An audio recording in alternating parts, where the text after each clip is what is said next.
దేవుని నామమునకు మహిమ కలుగును గాక. ప్రభునందు ప్రియమైన ఈ ఉదయకాల ఆరాధన కార్యక్రమమునకు అన్ని విషయాలు దేవుడు పూర్తి చేస్తూ వచ్చాడు. మొదటి ప్రార్థన, పాటలు, వాక్యం చదువుకునుట, వాక్యం కొరకై ప్రార్థన అన్ని కార్యక్రమాలు పూర్తయ్యాయి. ఇప్పుడు మనందరం చదువుకున్న భాగము 1 కొరింథీ 10వ అధ్యాయము 1వ వచనం నుండి 4 వచనాలు మనం చదువుకున్నాం. ఇందులో ఒక ప్రత్యేకత ఏముంది అంటే, ఒకటి చూస్తున్నాం, బండ అనగా క్రీస్తే, బండే క్రీస్తు అనే మాట ఇక్కడ చూస్తున్నాం. ఆ తర్వాత మరి ఆత్మ చూస్తున్నాం, బాప్తిస్మము చూస్తున్నాం. ఇవన్నీ ఈ భాగంలో మనం చదువుకున్న ఈ 4 వచనాల్లో ఉన్నాయి. ఈ సంభాషణ ఎక్కడ ఆరంభమైంది అంటే, పరిశుద్ధుని పౌలు కొరింథీ సంఘానికి తెలియపరుస్తున్నాడు. మన పితరులైనటువంటి ఇశ్రాయేల్ ప్రజలందరినీ దేవుడు ఐగుప్తులో నుండి కనానుకు నడిపించే మధ్యలో జరిగినటువంటి ఆ పరిస్థితులన్నీ ఇక్కడ పౌలు గారు కొరింథీ సంఘానికి తెలియపరుస్తున్నాడు. అదే రీతిగా తన కుమారుని ఆత్మ ద్వారా ఆఖరిలో ఉన్న మనకును తెలియపరుస్తూ ఉన్నాడు. ఆయన తెలియపరచబడినటువంటి ప్రతి మాటను మనం చాలా జాగ్రత్తగా చక్కగా మనం ఎరగాల్సిందిగా ప్రభు పేర మనం చేస్తున్నాను. ఇక్కడ ఏమంటాడంటే, సహోదరులారా, ఈ సంగతి మీకు తెలియకుండా నాకు ఇష్టం లేదు. ఏ సంగతి? ఇశ్రాయేల్ ప్రజలు ఐగుప్తు దాస్యం నుండి విడిపింపబడిన తర్వాత వారు అరణ్యంలో చేస్తున్న యాత్ర స్థితిగతులన్నింటిని బట్టి పరిశుద్ధాత్మ పౌలు ద్వారా ఆ భారాన్ని ఆయన మీద ఉంచి ఆ విషయాలన్నింటినీ కూడా ఆయన ద్వారా సంఘానికి తెలియపరుస్తూ వస్తున్నాడు. ఏమంటాడంటే, వారందరూ సముద్రంలో నడిచిపోయి, మనందరికీ తెలుసు, వారి ప్రయాణ జీవితంలో చాలా ఎదురొచ్చాయి. వాటన్నిటిని దేవుడు తొలగిస్తూ తప్పిస్తూ నడిపిస్తూ వచ్చాడు. కానీ చాలా పెద్దది ఎదురొచ్చింది. అదేంటది? ఎర్ర సముద్రం ఎదురొచ్చిందంట. ఇక ఇది ఏది అడ్డం వచ్చినా కొంచెం నెట్టుకొని పోవచ్చు, కానీ సముద్రం ఎదురొస్తే నెట్టుకొని పోగలుగుతారా? నెట్టుకొని పోయేదా, దాటిపోయేదా? కాదు కదా. అది చాలా భారమైన పరిస్థితి. అయితే దేవుడు ఆ పరిస్థితిని చాలా తేలిగ్గా ఎర్ర సముద్రములు 2 పాయలుగా చేసి ఇశ్రాయేల్ ప్రజలను చక్కగా నడిపించాడు. వారు ఎర్ర సముద్రంలో దాటి ముందుకు వచ్చిన తర్వాత వారిలో అనేక సమయాలు, ఎందుకంటే వారి ప్రయాణము, ఆ యొక్క యాత్ర ప్రయాణం 40 ఏళ్ళలో ఉన్నది కనుక చాలా విషయాలు కొనసాగుతూ వచ్చాయి. ఇక్కడ ఏమంటున్నాడంటే, వారందరూ సముద్రంలో బాప్తిస్మము పొందిరి, అందరూ మోసేను బట్టి మేఘంలోనూ సముద్రంలోనూ బాప్తిస్మం పొందిరి, అందరూ ఆత్మ సంబంధమైన ఒకే ఆహారమును భుజించిరి, అందరూ ఆత్మ సంబంధమైన ఒకే పానము చేసిరి. ఏలైనగా తమ్ము వెంబడించిన ఆత్మ సంబంధమైన బండలోనిది త్రాగిరి. ఆ బండ క్రీస్తే. జాగ్రత్తగా వినండి, ఆ బండ క్రీస్తే. ఏ బండ? తమ్మును వెంబడించిన బండ. ఇక్కడ రాయబడింది కదా. ఏలైనగా తమ్మును వెంబడించిన బండ. వారు వెంబడించలే, ఆయన వెంబడించాడు వారిని. ఈరోజు కూడా మనం ఆయన వెంబడించలే, ఆయన మనల్ని వెంబడించాడు. మనం ఆయన ప్రేమించలే, ఆయన మనల్ని ప్రేమించాడు. అది గుర్తుపెట్టుకోవాలి. మనల్ని ఆయన ప్రేమించాడు, ఆయన మనం ప్రేమించలే, ఆయనే మనల్ని ప్రేమించాడు. ఈ విషయాన్ని ప్రతి ఒక్కరు కూడా జాగ్రత్తగా స్పష్టంగా గుర్తించాలి. ఏం రాయబడింది? తమను వెంబడించిన ఆత్మ సంబంధమైన బండలోనిది త్రాగిరి. ఆ బండ క్రీస్తే. వెంబడించిన బండ ఇక్కడ కనిపిస్తుంది. వెంబడించిన బండ, ఆ బండ క్రీస్తే. తమ్మును వెంబడించి ఏ విషయాలు తెలిసినా, ఎండొచ్చింది చల్లగా చేశాడు, చీకటి వచ్చింది వెలుగుగా వారి ముందు అగ్ని స్తంభాన్ని నుంచి.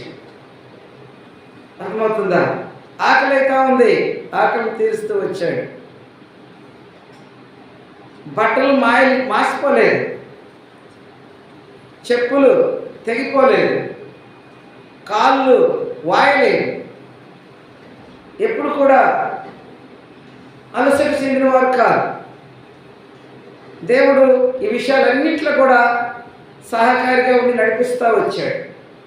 కొన్ని విషయాలు మనం గమనిస్తాం. ఇక్కడ తమ్మును వెంబడించిన బండ, తమ్మును వెంబడించిన బండలో త్రాగిన బండ క్రీస్తే. వెంబడించిన బండను మనం ఇక్కడ పౌలు గారు కొరింథీ సంఘానికి తెలియపరుస్తూ వచ్చాడు. వెంబడించిన బండ. అర్థమవుతుందా? ఏ బండ? వెంబడించిన బండ. ఆ బండ క్రీస్తే. సరే, మత్తయి సువార్తలోనికి వెళ్దాం. అక్కడ ఒక బండను మనం చూస్తాం. మత్తయి సువార్త 16వ అధ్యాయం తీయండి.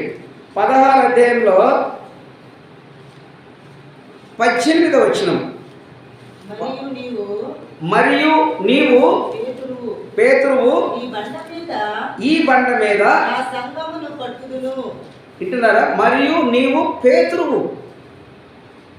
పేతురు అనే మాటకు రాయి అని అర్థం అంట. బండ.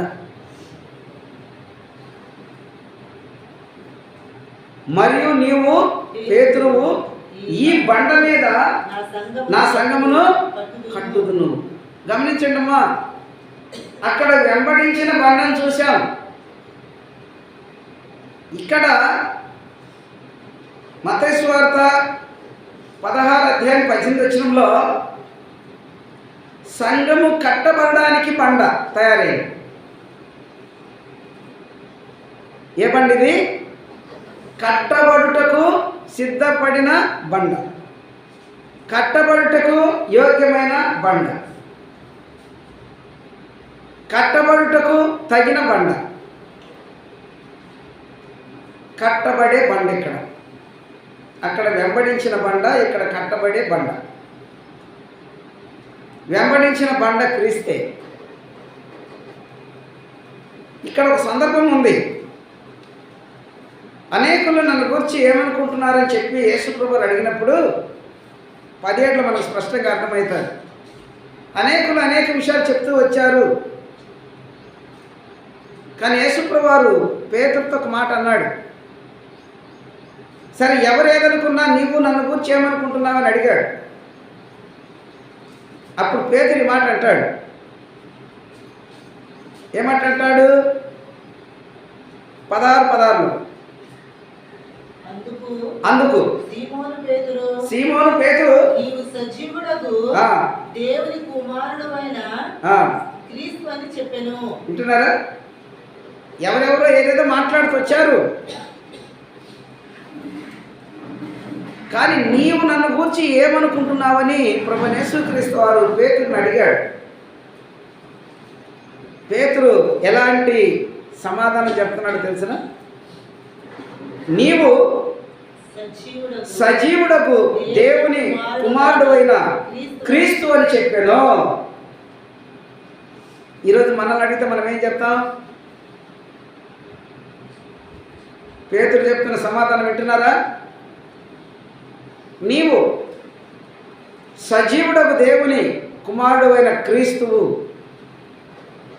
అని చెప్పినప్పుడు యేసు ప్రభువు వారు పేతురుతో ఏం మాట్లాడుతున్నాడు విన్నారా?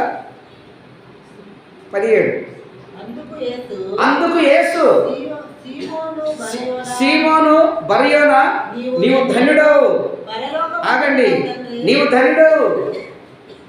ఈరోజు విశ్వాసివి, నువ్వేదొక మతస్థుడివి కాదు. వెంబడించిన బండను ఎరిగిన ప్రతి మనిషి ధన్యుడు. కట్టబడుటకై సిద్ధపడ్డ, కట్టబడుటకు మందిరము కట్టబడుటకై సిద్ధపడిన రాయి ఎవరు? అక్కడ మనం చూస్తున్నాం, సీమోను పేతురు, నీవు బండవు, నీవు ధనుడవు, పరలోకమందున నా తండ్రి ఈ విషయాన్ని నీకు బయలుపరిచినే కానీ వేరొకరు కాదు. 18 అంటాడు. 18 ఏమంటున్నాడు? మరియు నీవు పేతురు, ఈ బండ మీద నా సంఘమును కట్టుదును. పేతురుతో మాట్లాడిన మాటలు ఈరోజు ఇక్కడ కూర్చున్న వారితో ఎవరితో నేను మాట్లాడగలడా? ఈ మాటలు ఏంటో నీతో మాట్లాడగలడా? మరియు నువ్వు పేతురు, ఈ బండ మీద నా సంఘమును కడతాను, దాని ఎదుట పాతాళ లోక ద్వారము మరొకటి ఏది కూడా నిలవజాలు.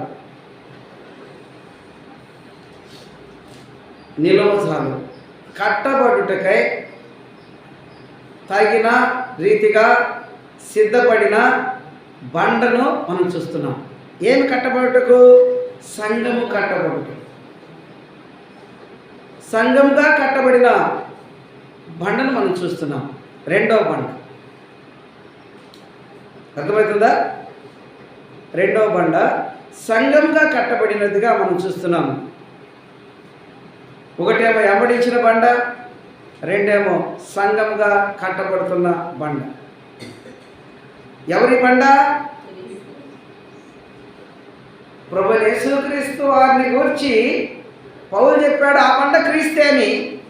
యేసు ప్రభువారు చెప్తున్నాడు, పేతురును నీవు బండవు, ఈ బండ మీద నా సంఘమును కట్టుదును. ఈ మాట మనకు చెప్పడానికి, మనం చెప్పించుకోవడానికి అర్హులమేనా అని ఈ యొక్క సమయంలో దేవుడిస్తున్న ఆలోచన ప్రకారం అర్హులమేనా అని ఎవరిని వారు ఒకసారి పరిశీలించుకోండి. ఏ బండగా మనం ఉన్నాం?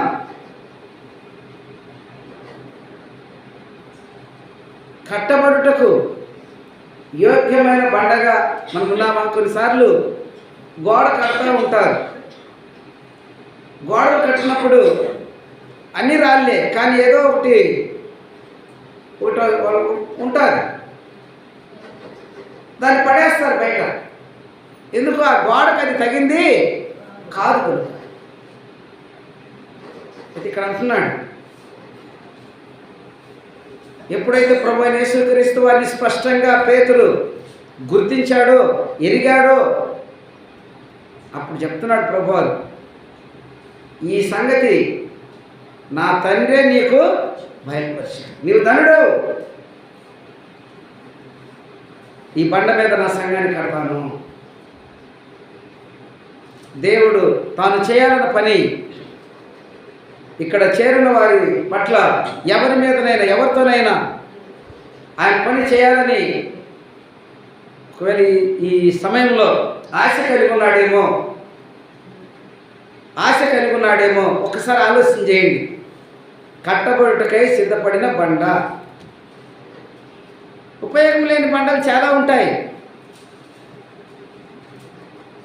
ఉపయోగం లేని బండలతో కాదు, ఉపయోగపరచబడే బండ, కట్టబడుతున్న బండ, సంఘముగా కట్టబడుతున్న బండ.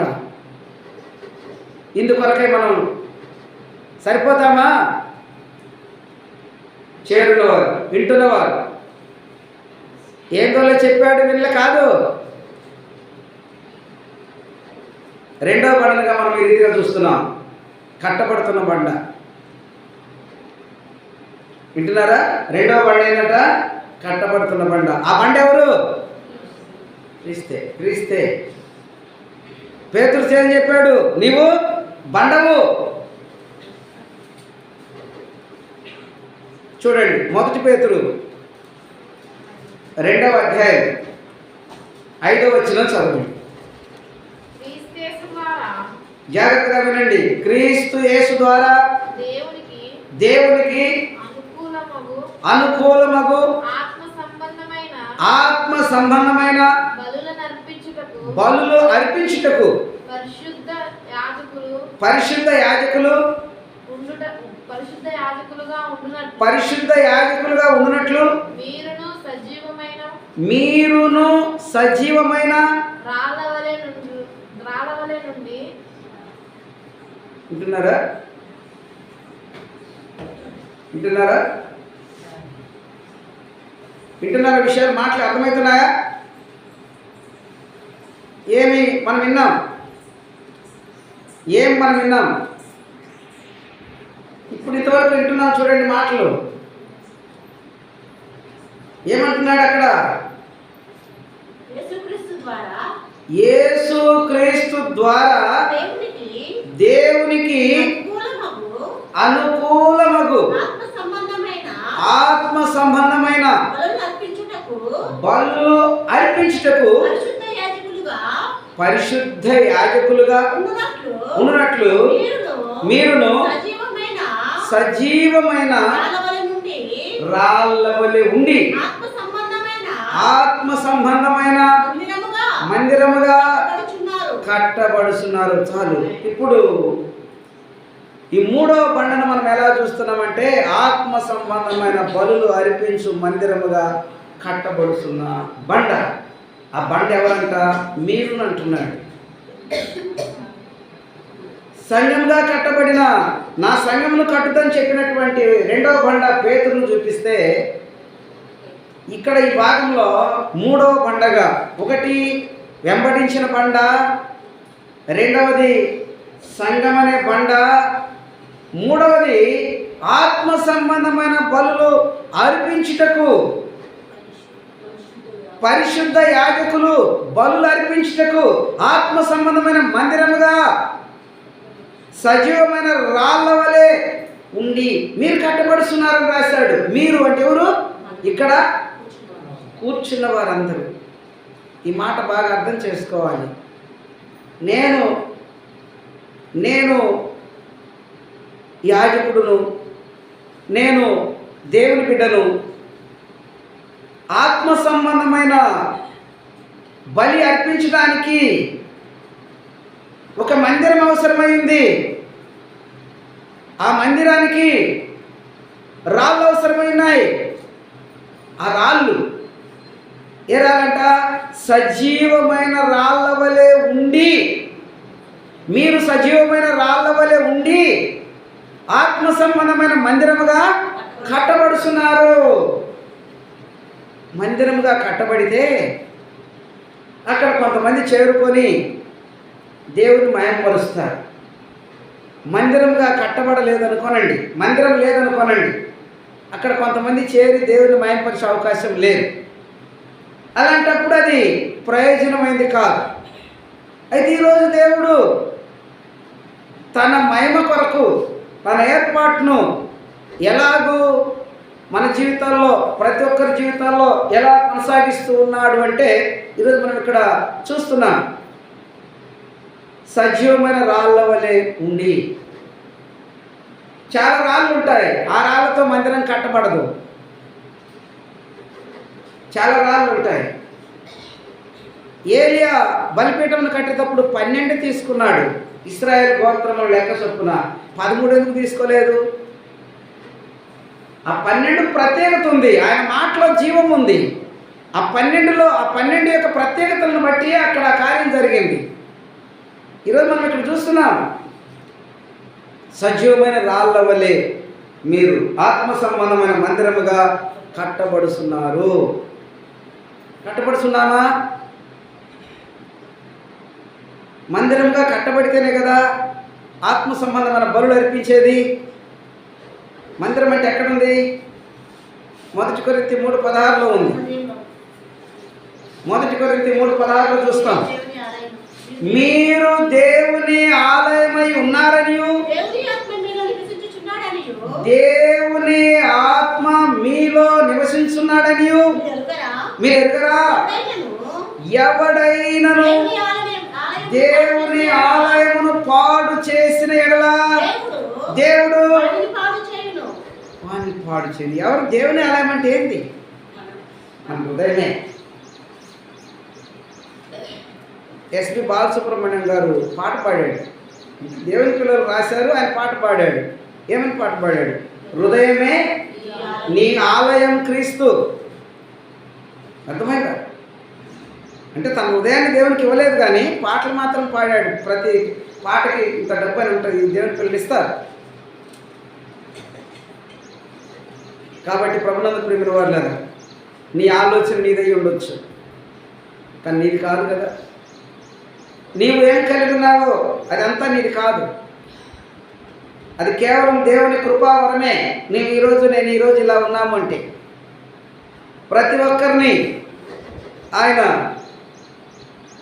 ఆత్మ సంబంధమైన మందిరముగా కట్టబడాలని ఆయన చూస్తూ ఉన్నాడు. మనమేం చేస్తున్నాం? దాన్ని ఏం చేస్తున్నాం?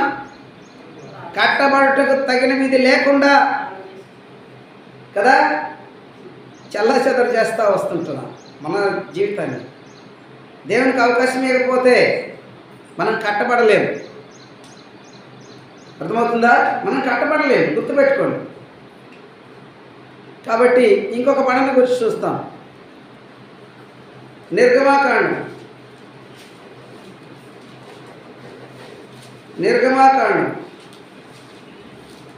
17వ అధ్యాయం.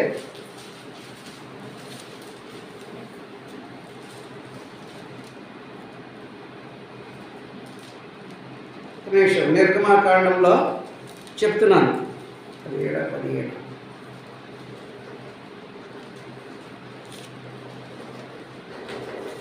ఇక్కడ మనం ఏం చూస్తామంటే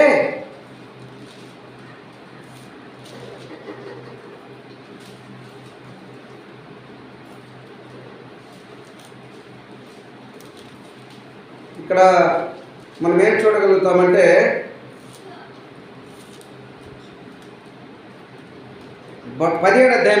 నిర్గమాకాండం 17వ అధ్యాయంలో 5వ వచనం చదువుకుందాం. అందుకు 17వ అధ్యాయము నిర్గమ 17వ అధ్యాయము 5వ వచనం. అందుకు యెహోవా నీవు ఇశ్రాయేలుల పెద్దలలో కొందరిని తీసుకొని ప్రజలకు ముందుగా పొమ్ము. నీవు నదిని కొట్టిన నీ కర్రను చేత పట్టుకొని పొమ్ము. ఇదిగో అక్కడ ఓరేపులోని బండ మీద నేను నీకు ఎదురుగా నిలిచెదను. నీవు ఆ బండను కొట్టగా ప్రజలు తాగుటకు దానిలో నుండి నీళ్లు బయలుదేరని అంటున్నారా? ఇక్కడ లక్షల ప్రజలకు నీళ్ళు ఇచ్చిన బండని మనం చూస్తున్నాం. ఎంతమంది అంట? లక్షల ప్రజలకు నీళ్ళు ఇచ్చిన బండగా మనం చూస్తున్నాం. ఈ బండ నీళ్ళిచ్చే బండ, ఈ బండ వెంబడించే బండ, ఈ బండ సంఘంగా కట్టబడే బండ. ఈ బండ నిన్ను కూడా బండగా చేయాలని ఆలోచన చేస్తూ ఉంది. వెంబడించిన బండ నిన్ను కూడా తనతో సమానంగా కట్టబడిన బండగా చూస్తున్నాం. నిన్ను నన్ను కట్టడానికి ప్రయత్నం చేస్తుంది. ఆ బండ సజీవమైనది, నిన్ను నన్ను సజీవునిగా చేయాలని చూస్తుంది. ఆ బండ అనేకులకు నీళ్ళు ఇస్తా పోయింది. నీ ద్వారా నా ద్వారా అనేకులకు ఆత్మీయ దాహం అనే నీటిని ఇవ్వడానికి సిద్ధంగా ఉంది. మరి ఈరోజు సిద్ధమేనా? ఇక్కడ చేరిన వారు సిద్ధపడున్నారా? అనేకులకు నీళ్లు దాహం తీర్చిన బండ. ఎవరా బండ? ప్రభువైన యేసుక్రీస్తే. దాన్ని స్పష్టపరిచాడు పౌలు 1 కొరింథీలో మనం చదువుకున్న మొదటి భాగంలో. ఏమన్నాడు? ఆ బండ తమ్మును వెంబడించిన బండలోనిది వారు త్రాగిరి. ఆ బండ క్రీస్తే. కాబట్టి ప్రభునందు ప్రేమైన వాళ్ళారా, ఈ ఉదయకాల సమయంలో దేవుడు ఈ మొదటి భాగంగా నిన్ను నన్ను కూడా ఏదో బలహీనంగా నామకార విశ్వాసిగా పేరు పెట్టుకుని విశ్వాసిగా వచ్చిపోయే విశ్వాసిగా చేయాలని ఆయన ఆలోచన కాదు. అర్థమైందా? పేతురుతో ఏమన్నాడు? నీవు పేతురువు, నీ సజీవుడకు బండవు, ఈ సంఘం మీద ఈ బండ మీద నా సంఘాన్ని కట్టానన్నాడు. మరి ఎప్పుడైతే సజీవులు ఎవరంట? దేవుణ్ణి స్తుతించేవారు. మనకు తెలుసు కదా, మృతులు నిన్ను స్తుతింపనేరు, సజీవులే కదా నిన్ను స్తుతిస్తారు. ఈ దినమున నేను సజీవుడనై నిన్ను స్తుతిస్తున్నాను. సజీవుడే సజీవమైన బండ, సజీవుడే ఆత్మ సంబంధమైన మందిరముగా కట్టబడడానికి తగినవాడు యోగ్యుడు. సజీవుడే ఇతరుల కొరకు మేలు చేస్తాడు. సజీవుడే అనేకులను పురికొల్పుతాడు. సజీవుడే ఆ సువాసను అనేకులకు ఇస్తాడు. సజీవుడే ఆత్మ సంబంధమైన మందిరముగా కట్టబట్టమే కాకుండా ఆత్మ సంబంధమైన బలు అర్పిస్తాడు. ఈరోజు మనం ఏ బలి అర్పిస్తున్నాం? పెదవులతో. అక్కడ అన్నాడు కదా హోషేయ గ్రంథం 14:1 ఎద్దులకు ప్రతిగా మా పెదవులు నీకు అర్పిస్తున్నాం. కీర్తన 51 మనం చూస్తాం కదా, 16-17 విరిగి నలిగిన మనసే దేవునికి ఇష్టమైన బలి. మన జీవితాల్లో ఆయనేమో ఆ విధంగా చూడాలనుకుంటున్నాడు. ఎట్టా 4 రకాల బండలు చూసాం. ఈ బండల్లో నువ్వు నేను బండమా కాదా? మామూలు బండలు అయితే ప్రయోజనం లేదు. గోడ కట్టేవాళ్ళు ఉపయోగం లేని బండ ఇసిరేస్తావు. రేపు నీవు నేను ఇసిరేయబడకుండా చక్కగా లైన్లో కట్టబట్టడానికి, యోగ్యంగా కట్టబట్టడానికి, తగిన పనికి నిలబట్టడానికి, మన ద్వారా పని ఆయన చేయించుకోవడానికి సరిపోతామా? సరే చూడండి, ఈ 4 బండల్లో ఏ బండకైనా సరిపోతావా? నువ్వు నేను సరిపోతామా? నిర్గమాలో చూసాము, నీళ్ళు ఇచ్చే బండ కదా. నీ ద్వారా నా ద్వారా ఏమైనా యోగ్యమైన క్రియలు జరుగుతున్నాయా? కేవలం ఆయన ఒక కుటుంబానికే, మోసే కుటుంబానికే నీళ్ళు ఇవ్వలే. అక్కడ లక్షల ప్రజలు వచ్చుకున్నారు, అందరికి ఇచ్చాడు. ఎందుకంటే ఆయన యేసుక్రీస్తు వారు పేతురు చెప్తాడు కదా అపోస్తుల 10:36 అందరికీ ప్రభు. అర్థమైందా? కాబట్టి అక్కడేమో నీళ్ళు ఇచ్చిన పండగ మనం చూస్తున్నాం. మత్తయి సువార్త 16 సజీవమైన బండ సంఘంగా కట్టబడుతున్న విధానం చూసాం. పేతురు పత్రికలో 1 పేతురు 2:5 మీరు అన్నాడు, ఈ రోజు నుంచి ఆరంభించు. ఇప్పటి వరకు మన జీవితంలో అట్టి క్రియలు లేదు, చేయలేకపోయాం, దానికి తగినట్లుగా మన జీవితం లేదు. ఈ రోజు నుంచి నేనెందుకు సజీవమైన బండగా కాకూడదు? క్రీస్తు నా బండ, ఈ బండనే నా మీద, క్రీస్తునే బండ మీద ఆయన ఎందుకు సంఘం కట్టకూడదు? ఎందుకు నేను సజీవమైన బలి అర్పించడానికి, ఆత్మ సంబంధం బలి అర్పించడానికి నేనెందుకు సజీవమైన రాయిగా ఉండలేకపోయాను అనే సంగతి అక్కడ గుర్తిస్తే, కొరింథీలో మనం చూసాం కదా, వెంబడించిన బండ ఆయన వెంటనే ఉంటాడు. నువ్వు ప్రయత్నిస్తే, నువ్వు ప్రయాసపడితే ఆయన వెంటనే ఉంటాడు. అక్కడ రాశాడు, వెంబడించిన బండ. ఎవరా బండ? క్రీస్తే. మనం వెంబడించలేదు, ఆయన మనల్ని వెంబడించాడు. మనం ప్రేమించలేదు, ఆయన మనల్ని ప్రేమించాడు. అర్థమవుతుందా? కాబట్టి ప్రభునందు ప్రేమిన వారులారా, ఈ విషయాలు మనం చూస్తే జాగ్రత్తగా ప్రతి విషయం పట్ల మనము ముందుకు సాగాలని ప్రభు పేర మనం చేస్తున్నాం.